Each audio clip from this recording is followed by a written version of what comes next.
그 가격이 코로나 이전 가격이고 그만큼 낙폭이 크다라고 하면은 급급매로 매수를 해도 괜찮은 시점이다 라고 생각을 합니다. 안녕하세요, 닥터 부자아빠입니다. 1월 12일에 기재부 보도자료가 하나 나왔었습니다. 지난 시간에 잠깐 언급을 드렸었는데 그 내용을 조금 복습을 하고요, 그 관련된 보도자료 하나 더 나왔기 때문에 추가적으로 상세하게 설명을 드려보도록 하겠습니다. 아주 중요한 자료이기 때문에 그렇죠. 이 내용이었죠. 1월 12일에 나왔던 게 조정지역을 포함해서 질문하시는 분들이 아직 조정지역은 포함이 안 됐고 비규제 지역만 종전주택을 3년 내에 매도했을 때 비과세라고 알고 계시는데, 이게 조정지역을 포함해서요, 일시적 1가구 2주택 비과세 기한이 모두 3년으로 연장이 된 겁니다. 그래서 2년 내에 매도라고 알고 계셨던 분들은 다 3년 내라고 정정해서 알고 계시면 될 것 같습니다. 이게 양도세뿐만 아니라 취득세, 종부세까지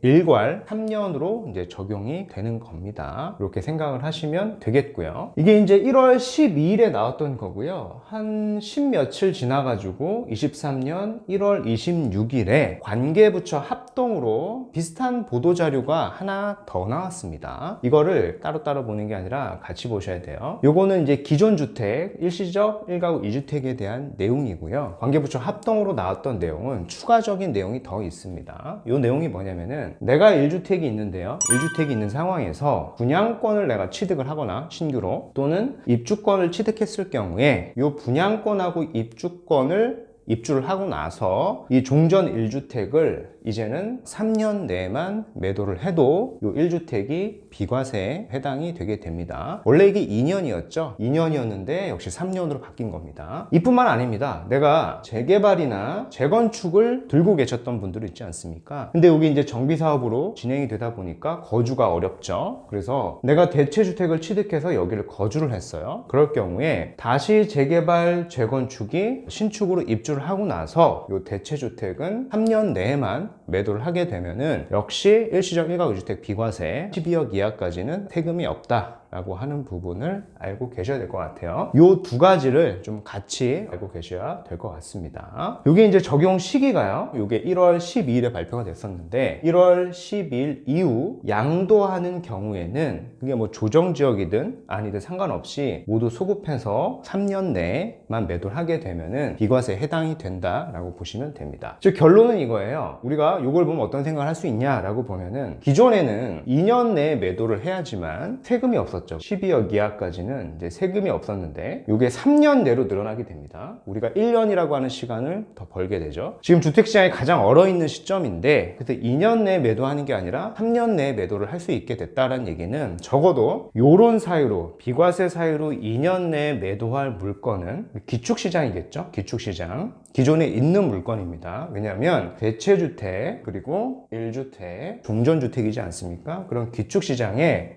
급매, 특히 이런 급급매, 비과세 사유로 인한 급급매 매물은 모두 없어질 가능성이 굉장히 높다라고 이제 볼 수 있겠죠. 추가적으로 중요한 내용이 또 하나 나왔습니다. 통계 데이터인데요, 서울 아파트 거래량이 반등을 했습니다. 굉장히 의미가 있는 데이터라고 생각이 되고요. 이게 2020년 6월에 거래량이 약 1062건이었습니다. 1062건이었던 것이 10월까지 계속 감소를 하죠. 거래량이 10월에 보면은 559건까지 이렇게 감소를 했었습니다. 근데 정부의 이제 규제 완화 정책을 계속 내놓다 보니까 11월, 12월, 그리고 23년 1월, 요거 이제 추정치입니다. 현재는 한 절반 정도 집계가 됐어요. 실거래 신고 기간이 있기 때문에. 그런데 보통은 절반 정도 추정이 됐다라고 하면은 한 이 절반 정도는 더 실거래가 신고가 될 가능성이 있다 보니 추정을 해본다라고 하면 900건 내외 정도 신고가 될 것으로 예상이 됩니다. 즉 서울 아파트 거래량이 10월을 기점으로 반등을 했다라는 거예요. 이게 의미 있는 수치가 될 수 있으니까 이 시점을 좀 기억을 한번 해 보시고요. 근데 이제